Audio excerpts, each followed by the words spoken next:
Good morning friends. मैं संतोष कुमार आपका स्वागत करता हूं फिर से कंसेप्चुअल स्टडी में। चलिए शुरू करते हैं।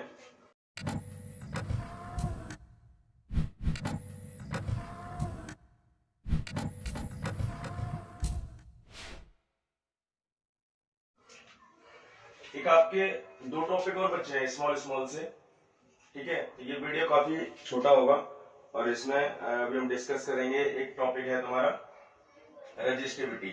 क्या है? रेजिस्टिविटी। ये अभी स्मॉल डेफिनेशन चल रही है जो आपके कॉन्सेप्ट बिल्ड कर रही है, जिससे आगे का जो होल सब्जेक्ट है वो आप आसानी से समझ पाए, ठीक है। इसके बाद फिर हम थोड़े से वीडियो की लेंथ ज्यादा होगी और बहुत बढ़िया डीपली अंडरस्टैंडिंग होगी। What is the energy gap, क्या होता है, कैसे जनरेट होता है, टेम्परेचर से कैसे डिक्रीज होता है एनर्जी गैप, टेम्परेचर जब बढ़ता है, तो वो सारी चीजें देखेंगे। बट अभी ये दो टॉपिक है। पहला टॉपिक हमारा resistivity. So what is the resistivity?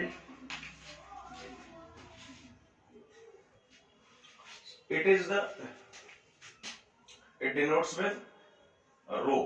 Okay, you know this formula, R equal to rho L by A. What is this? Let's suppose this is the conductor, okay, and current flowing through this direction, that this will be length, okay, and this will be the cross sectional area. This is the cross sectional area, and the rho denotes for a material. That means what is R?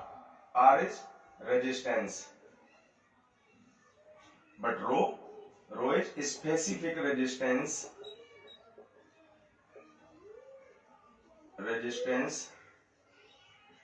for the material. Resistivity. So यहाँ पे हम क्या कर रहे हैं?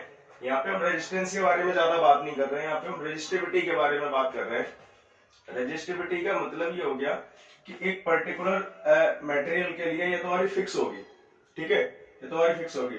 Let's suppose इस फॉर्मूले में जरा पुट करें L इक्वल टू ए, ये पर्टिकुलर कंडीशन है, पर्टिकुलर कंडीशन। तो जब L equal to a put करोगे यहाँ पे, तो A से L कैंसिल हो जाएगा, that means R will be equal to rho. So rho है क्या? रो कुछ नहीं है, रो रेजिस्टेंस ही है, बट एक पर्टिकुलर कंडीशन पे। That means L equal to जहां पे A रखा गया है, मतलब वो पर्टिकुलर टाइप का हमने एक मटेरियल बना दिया, उसकी डायमेंशन सारी फिक्स कर दी। उस हिसाब से जब हम देखा तो हमने क्या देखा कि रेजिस्टिविटी है वही हमारा रेजिस्टेंस है, ठीक है, तो कुछ भी नहीं है। तो इसलिए हम इलेक्ट्रॉनिक डिवाइसेस में हम रेजिस्टिविटी की बात करेंगे, क्योंकि ये स्पेसिफिक होगा फॉर एक मटेरियल के लिए, चाहे वो जर्मेनियम हो, चाहे वो सिलिकॉन हो, उसके लिए वो इसलिए आर की बात नहीं करेंगे, क्योंकि आर तो मटेरियल का साइज बड़ा होगा, तो आर डिक्रीज और इंक्रीज होगा, बट रेजिस्टिविटी होगी जो वो फिक्स रहेगी, उसमें कोई चेंजमेंट नहीं होगा, ठीक है। तो ये रेजिस्टिविटी होती है। ये क्या होता है? तो इसका अगर हम यहां से यूनिट निकालें, एल का क्या होगा? मीटर, इसका होगा मीटर स्क्वायर, इसका होगा ओम। दैट मीन मीटर से मीटर कैंसिल हो जाएगा, तो ये मीटर इधर आएगा, तो रो का यूनिट निकल आएगा। क्या रो का यूनिट क्या आएगा? ओम, मीटर और ओम सेंटीमीटर, ये आएगा। इसको नोट करो। नाउ भी इंट्रिंसिक सेमीकंडक्टर की बात करते हैं। एक चीज आपको बताते हैं, इंट्रिंसिक सेमीकंडक्टर।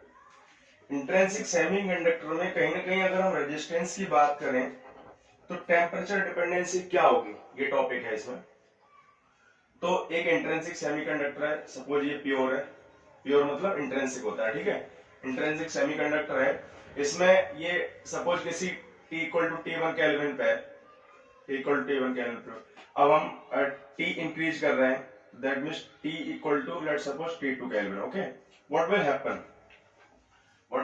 ये होगा, ये मान लो 300 केल्विन है, जो T1 है तुम्हारा 300 केल्विन है, ये इंक्रीज कर रहे हैं, तो 300 केल्विन पे कुछ ना कुछ इसमें इसको एक काम करो, इसको जीरो मानो तो ज्यादा समझ में आएगा तुम्हें, जीरो मानो, ठीक है। अब होगा क्या कि जीरो केल्विन पे एक इंट्रिंसिक सेमीकंडक्टर है, उसमें कुछ एक भी ना तो इलेक्ट्रॉन्स होंगे और एक भी ना तो होल्स होंगे, ठीक है। दैट मींस वो प्योरली इंसुलेटर की तरह काम कर रहा होगा। 0 केल्विन तो बहुत ज्यादा कम हो गया, -270 degree Celsius. Electron hole pair generation के बारे में अगर नहीं पढ़ा है तो हम थोड़ा बताएंगे आगे जाके, लेकिन अभी इतना मान लो कि जैसे जैसे टेम्परेचर बढ़ता है वैसे वैसे कोवेलेंट बॉन्ड ब्रेक होते हैं। कोवेलेंट बॉन्ड ब्रेक होने की वजह से इलेक्ट्रॉन होल पेयर जनरेट होते हैं, मतलब इलेक्ट्रॉन भी जनरेट होंगे और होल भी जनरेट होंगे, दोनों चीजें जनरेट होंगी। तो कहीं ना कहीं कैरियर कॉन्सेंट्रेशन इंक्रीज होती है इंट्रिंसिक में जब टेम्परेचर बढ़ता है, तो इंट्रिंसिक कैरियर कॉन्सेंट्रेशन इंक्रीज होती है। इसका मतलब क्या हुआ कि लेट सपोज जब हमारा 0 केल्विन पे था, 0 केल्विन पे था तो रेजिस्टेंस क्या होगा, एक भी इलेक्ट्रॉन होल्स नहीं होंगे सेमीकंडक्टर के अंदर, एक भी इलेक्ट्रॉन होल नहीं होंगे, मतलब चार्ज कैरियर नहीं होंगे। तो अगर हम वोल्टेज अप्लाई करते हैं तो चार्ज कैरियर जब नहीं अवेलेबल होंगे वहां पे, तो क्या करंट फ्लो करेगा, नहीं करेगा। तो ये कह सकते हैं कि एट 0 केल्विन पे हमारा इंसुलेटर है, ये insulator, okay, at 0 kelvin because there are no charge carriers. अब हम क्या करें, तो रेजिस्टेंस क्या होगा, जब इंसुलेटर है, जब करंट फ्लो नहीं कर रहा तो रेजिस्टेंस वेरी हाई, ये बोल सकते हैं वेरी हाई, ठीक है। अब हम क्या करते हैं, टेम्परेचर बढ़ाएंगे। लेट सपोज यहां हमने 300 केल्विन कर दिया, 300 केल्विन कर दिया, तो क्या होगा, टेम्परेचर जब बढ़ाया तो इलेक्ट्रॉन और होल जनरेट होंगे, ठीक है। अब हम यहाँ पे अगर सप्लाई लगाते हैं कुछ भी, तो क्या होगा, चार्ज कैरियर अवेलेबल है यहाँ पे, तो करंट फ्लो करेगा। करंट फ्लो करने का मतलब क्या हो गया कि रेजिस्टेंस कहीं ना कहीं कम हुआ होगा ना, क्योंकि रेजिस्टेंस बहुत ज्यादा था पहले, तभी तो करंट फ्लो नहीं कर रहा था 0 केल्विन पर। लेकिन जैसे 300 केल्विन पे आए तो चार्ज कैरियर जनरेट हो गया, उसकी वजह से करंट फ्लो करने लगेगा। तो रेजिस्टेंस जब हम टेम्परेचर इंक्रीज किया तो रेजिस्टेंस क्या हुआ, डिक्रीज। ये जो डेफिनेशन है कि टेम्परेचर इंक्रीज होने पर रेजिस्टेंस डिक्रीज होता है, इसका मीनिंग होता है N T C of are.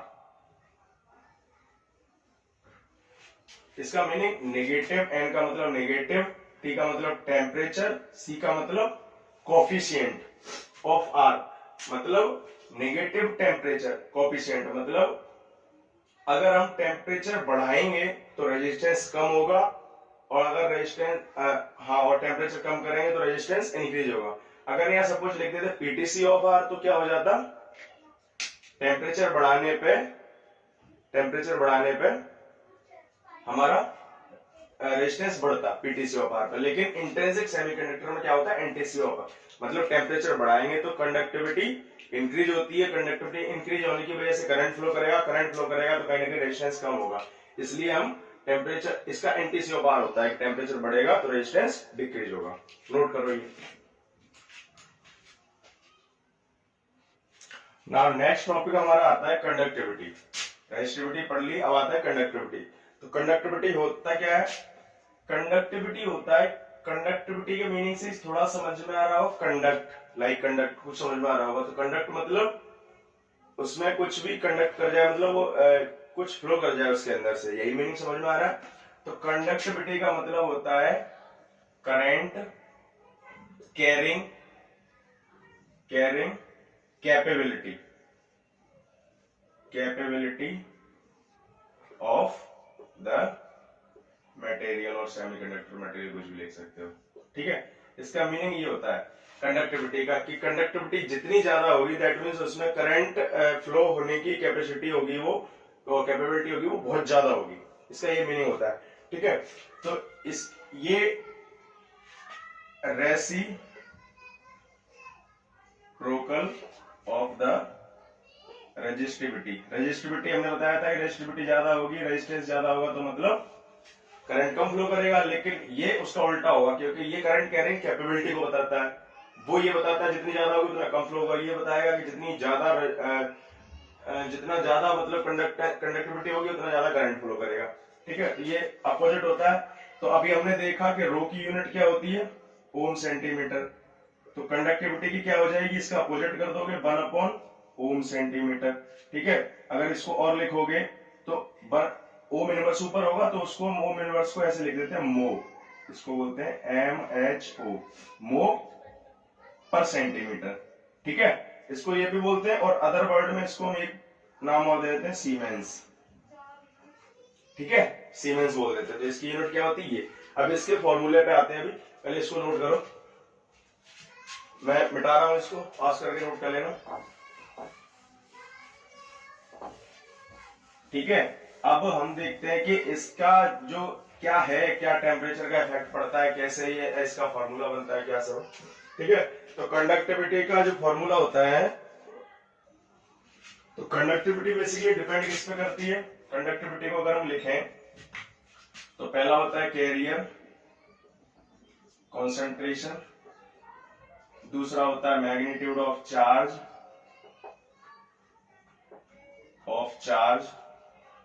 तीसरा होता है मूवेलिटी। ये बेसिक फॉर्मूला है कंडक्टिविटी का। अब इसको इलेबोरेट करेंगे तो देखेंगे कि सेमीकंडक्टर के लिए क्या होगा कंडक्टिविटी। ये तुम्हारा कंडक्टर एंड सेमीकंडक्टर दोनों के लिए काम करेगा, क्योंकि कंडक्टर के लिए एक ही चार्ज कैरियर होंगे, तो चार्ज कैरियर कॉन्सेंट्रेशन हो जाएगी इलेक्ट्रॉन्स की, मैग्नीट्यूड ऑफ चार्ज इलेक्ट्रॉन्स का चार्ज हो जाएगा, मोबिलिटी इलेक्ट्रॉन की मोबिलिटी हो जाएगी, कंडक्टर के लिए हो जाएगा। अब इसको सेमीकंडक्टर के फॉर्म में जब हम रिप्लेस करेंगे तो सेमीकंडक्टर में क्या होगा, सेमीकंडक्टर में दो टाइप के कैरियर्स होते हैं। पहले के लिए, एक के लिए इलेक्ट्रॉन लिखेंगे तो एन लिख देंगे, Q magnitude of charge, mobility for electron एक के लिए तो म्यू एन होगी, ठीक है। प्लस अगर हम यहाँ पे इसके लिए होल के लिए लिखेंगे तो पी होल के लिए हो गया, क्यू हो गया, और इसके लिए म्यू पी हो गया। तो ये किसके लिए हो गया फॉर्मूला, सेमीकंडक्टर के लिए। सेमीकंडक्टर को हम एससी से डिनोट करेंगे, ठीक है। ये हो गया हमारा सेमीकंडक्टर के लिए। तो ये फॉर्मूला हो गया, बनाना सीख गए, ठीक है। अब इसका थोड़ा इलेबोरेशन देखते हैं, पहले इसको नोट करो, मैं मिटा रहा हूं इसको, ठीक है। इसको जरा मैं ऊपर लिखता हूं फॉर्मूले को, ठीक है। तो कंडक्टिविटी का फॉर्मूला क्या हो गया, n q mu n plus p q mu p, ठीक है। अगर मैं क्यू को यहां से रिमूव कर दूं, यहां से भी रिमूव कर दूं, तो मैं ब्रैकेट के बाहर लिख दे रहा हूं, ठीक है। ये हो गया हमारा कंडक्टिविटी का फॉर्मूला। तो कंडक्टिविटी का फॉर्मूला हमारा ये हो गया। अब देखो जरा एक चीज आती है निकल के, कि अगर हम अब इसकी टेम्परेचर पर डिपेंडेंसी देखते हैं, डिपेंडेंसी ऑन टेम्परेचर, ठीक है। तो तुम्हें पता है कि चार्ज पे तो कोई फर्क पड़ना नहीं है, तो ये कांस्टेंट हो गया टेम्परेचर के लिए। अब टेम्परेचर बढ़ाने से क्या होता है, मोबिलिटी का पता है तुम्हें, मोबिलिटी क्या करती है, mu proportional to T to the power minus m, ये डिक्रीज करती है, ठीक है। कैरियर कॉन्सेंट्रेशन का पता है क्या करती है, टेम्परेचर बढ़ाने पर इंक्रीज करेगी, ये पता है। कंसंट्रेशन एन लिख दिया मैंने, एन और पी कुछ भी हो सकता है वो, ठीक है। यहां लिख लो कंसंट्रेशन इंक्रीज करेगी। अब देखो फाइनली क्या बोलोगे तुम यहां से, कि टेम्परेचर बढ़ाने पे एक डिक्रीज हो रहा है, एक इंक्रीज हो रहा है, तो इस पे क्या फर्क पड़ना है, यही तो बोलना। अब यहाँ पे प्रॉब्लम आ गई सोचने में। तो देखो होता ये है कि जब इंट्रिंसिक सेमीकंडक्टर है, वहां पे 0 केल्विन पे तो कोई इलेक्ट्रॉन्स होल ईएचपी जनरेट ही नहीं होंगे। टेम्परेचर बढ़ाएंगे वैसे वैसे बहुत सारे ईएचपी कोवेलेंट बॉन्ड ब्रेक होंगे, जनरेट होंगे। तो जो कैरियर कंसंट्रेशन है ये तुम्हारी बहुत हाई बढ़ती है, ठीक है। और ये मोबिलिटी क्या होता है, ये बहुत कम डिक्रीज हो पाती है, मोबिलिटी बहुत कम डिक्रीज होती है, ये बहुत हाई बढ़ती है, ठीक है। अब तुम्हें दिख रहा है कि ये डिक्रीज कम हो रही है, ये कम हो रही है, ज्यादा बढ़ रही है, तो फाइनली क्या होगा, कंडक्टिविटी इंक्रीज करेगी। तो यहां से लिख सकते हो कि if temperature increases it means conductivity will be increase, ठीक है। ये किसके लिए अभी हम बात कर रहे हैं, अभी हम एक प्योर सेमीकंडक्टर को ही तो लिया है, प्योर सेमीकंडक्टर को लिया है ना, तो ये फॉर इंट्रिंसिक है, ध्यान रखना। ये अभी एक्सट्रिंसिक में लफड़ा होगा कुछ ना कुछ, फॉर इंट्रिंसिक सेमीकंडक्टर, ठीक है। और यहाँ लिख लो प्योर सेमीकंडक्टर। तो प्योर सेमीकंडक्टर केस में क्या होगी, कि टेम्परेचर जब हमारा बढ़ेगा तो फाइनली कंडक्टिविटी इंक्रीज होगी। ये स्टेटमेंट याद कर लेना, ये पूछा जाता है कई बार, पेपर में पूछा जाएगा, इंटरव्यू में पूछा जाता है, बहुत सारी चीजें होती है यहाँ पे, ठीक है, तो इसको आप याद कर लेना, नोट डाउन करो जरा इसको। तो हमने क्या बताया कि जो कंडक्टिविटी होती है वो किस किस पर डिपेंड करती है, एक तो तुम्हारा कंसंट्रेशन पर डिपेंड करती है, और दूसरा तुम्हारा किस पर डिपेंड करती है, किस पर डिपेंड करती है, मोबिलिटी पे।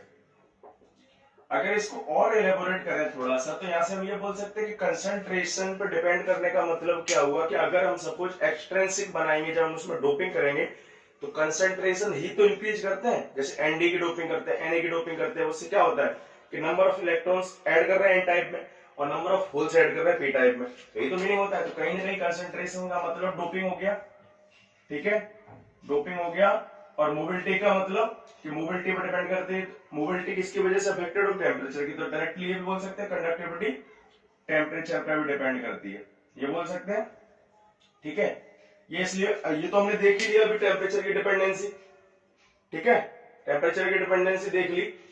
अब ये बताओ, यहां से थोड़ा सा बता दें, देखो ये कंडक्टिविटी है, कंडक्टिविटी इंक्रीज होगी व्हेन टेम्परेचर इंक्रीजेज, ये तो टेम्परेचर वाला केस खत्म हो गया।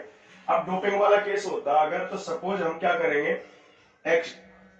प्योर सेमीकंडक्टर है ये हमारा, ठीक है, प्योर सेमीकंडक्टर है, यहां से अगर इसको डोप्ड सेमीकंडक्टर बनाएंगे जिसमें डोपिंग मिलाएंगे, तो यहाँ पे तुम्हें पता है प्योर सेमीकंडक्टर में डोपिंग करते क्यों, प्योर सेमीकंडक्टर में डोपिंग इसलिए करते हैं ताकि हमारी कंडक्टिविटी इंक्रीज हो, कंडक्टिविटी इंक्रीज, क्योंकि हम उसको एन टाइप और पी टाइप क्यों बनाते हैं कि उसमें नंबर ऑफ इलेक्ट्रॉन्स और कैरियर कंसंट्रेशन ऐड करते हैं जिसकी वजह से कंडक्टिविटी बढ़ जाए। तो यहां से अगर हम प्योर से इसको एक्सट्रिंसिक बनाते हैं, ये एक्सट्रिंसिक है, ठीक है, इसको मैंने डोप्ड भी बोलते हैं, ठीक है, तो यहाँ पे क्या करते हैं हम डोपिंग, तो इसकी वजह से क्या होता है कंडक्टिविटी इंक्रीज होती है। तो डोपिंग की वजह से कंडक्टिविटी क्या होगी, इंक्रीज व्हेन डोपिंग इंक्रीज, समझ में आ गई। तो ये बात तो हमारी इंट्रिंसिक में हमने समझ ली, लेकिन डोपिंग का नाम ही आ गया तो समझ लो वो इंट्रिंसिक रहा ही नहीं, वो तो क्या एक्सट्रिंसिक बन गया ना। तो जो डोपिंग इंक्रीज करेंगे तो कंडक्टिविटी इंक्रीज होगी, ये दो स्टेटमेंट थे, इनको याद करो जरा, अपनी लैंग्वेज में लिखते जाना है इनको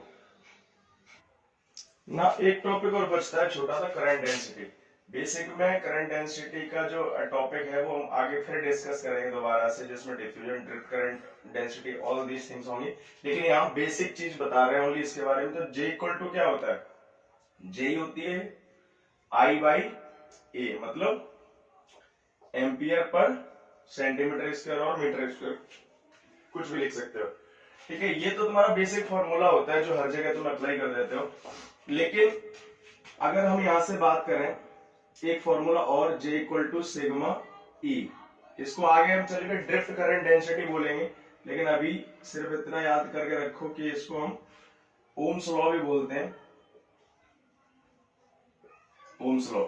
अब देखो इसमें है क्या कि इसके अगर देखें कि ये वाकई में यही है कि नहीं है, तो इसका ये वो है, यूनिट से अगर इसको मैच कराएंगे तो क्या होगा, कंडक्टिविटी की मो पर मीटर या मो मीटर इनवर्स लिख सकते हो, इसका क्या लिखेंगे, वोल्ट पर मीटर इलेक्ट्रिक फील्ड का B अपॉन डी होता है ना, अप्लाइड वोल्टेज अपॉन स्पेसिंग, पहले लेक्चर में पढ़ाया था याद हो।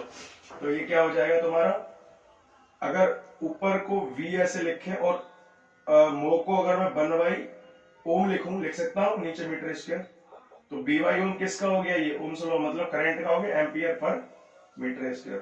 तो ये वही आ गया, देखो इसकी यूनिट सेम है, तो मतलब J और J दीज भी सेम है, ठीक है। तो ये ओम्स लॉ बोलते हैं हम इसको, ठीक है, फॉर मेटल के लिए बोलते हैं। बाकी तुम ये याद रख लो, J इक्वल टू सिग्मा ही होता है। आगे इलेबोरेट करेंगे इसको, करंट डेंसिटी डिफ्यूजन है कि ड्रिफ्ट है क्या है, बस बेसिकली ये हमने आपको बताया।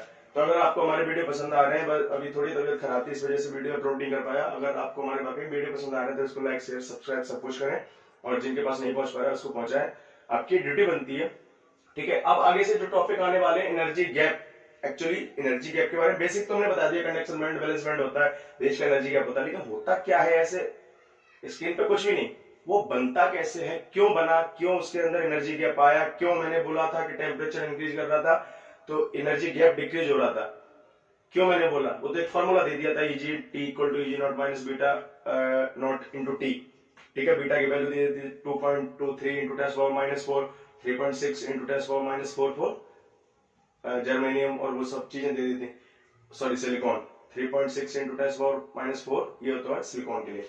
ठीक है, तो ये सारी चीजें हमने बताई। अब हम बेसिकली थोड़ा डीप चलेंगे और इस लेक्चर के बाद अगला लेक्चर, 1-2 लेक्चर और आएंगे, उसके बाद हम सारा का सारा तुम्हें बेसिक प्रॉपर्टी जो है वो पूरी जर्मेनियम सेमीकंडक्टर की तीनों की डिफाइन करने के बाद फिर हम मूव करेंगे कहाँ पे, फर्मी लेवल के जो डायग्राम आएंगे बहुत बड़े बड़े, जिनमें एन टाइप में, पी टाइप में क्या, वो सब चीजें वो फिनिश करने के बाद थोड़ा सा 2-3-4 लेक्चर उस पर डालेंगे क्वेश्चंस, उसके बाद सीधा पीएन जंक्शन पे मूव कर जाएंगे। ठीक है, तो इसको नोट करो। Thank you. और अभी तक सब्सक्राइब बढ़े नहीं है तो प्लीज आपकी ड्यूटी है, अगर हम आपके लिए थोड़ी सी कोशिश कर रहे हैं तो आप भी हमारे लिए करिए। ठीक है, और इसको जितना ज्यादा हो सके शेयर करिए। Thank you.